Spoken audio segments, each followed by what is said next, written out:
আমরা শুনছি সেই বিপাপা নর্মদার কথা।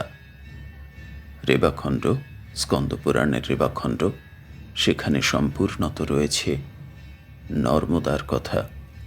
সেই বিপাপা নর্মদা, যাকে দর্শন করলে পাপ থেকে মুক্ত হওয়া যায়, যাকে দর্শন করলে সমস্ত রকম কায়িক, বাচিক এবং মানসিক যে বন্ধন, কর্মবন্ধন, কর্মফল এবং পাপ থেকে মুক্ত হয়ে মানুষ আত্মজ্ঞানের দিকে যেতে পারে, ঈশ্বর জ্ঞানের দিকে যেতে পারে, পরম স্নিগ্ধ হয়ে ওঠে, শুদ্ধ হয়ে ওঠে, সেই নর্মদার কথা আমরা শুনছি।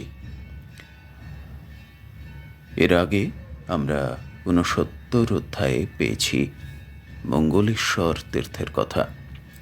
আজকে শুরু করা যাক 70 অধ্যায়।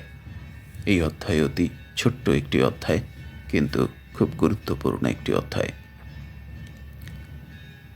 মার্কণ্ডেয় কহিলেন, রেবার উত্তর তীরে পরম মনোহর সর্বপাপ ক্ষয়কর এক তীর্থ বিদ্যমান। হে পার্থ, রবি স্বয়ং রেবার উত্তর তীরে এই তীর্থের প্রতিষ্ঠা করিয়া স্বীয় অংশে এই স্থানে অবস্থান করেন। নর্মদা তীরবর্তী এই রবি তীর্থ নরগণের সর্বরোগহর।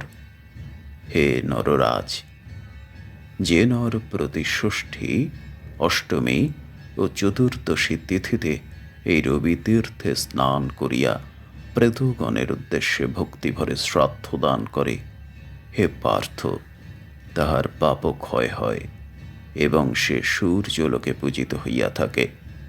অনন্তর কর্মক্ষয়ে সেই মানব স্বর্গচ্যুত হইয়া ভূতলে বিমল কুলে জন্ম লয় এবং অতঃপর সে জন্মে জন্মে ব্যাধি বিবর্জিত ও ধনাঢ্য হইয়া জীবন যাপন করে।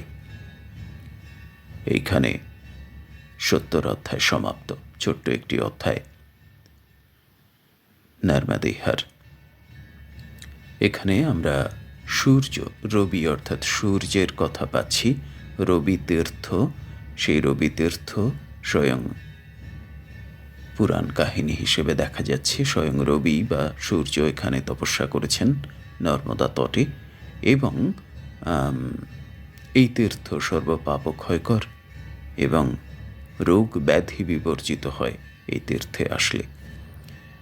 আর আমরা বারবার এর আগে পিতৃতীর্থ, নর্মদা তো পিতৃতীর্থ হিসেবে বিখ্যাত।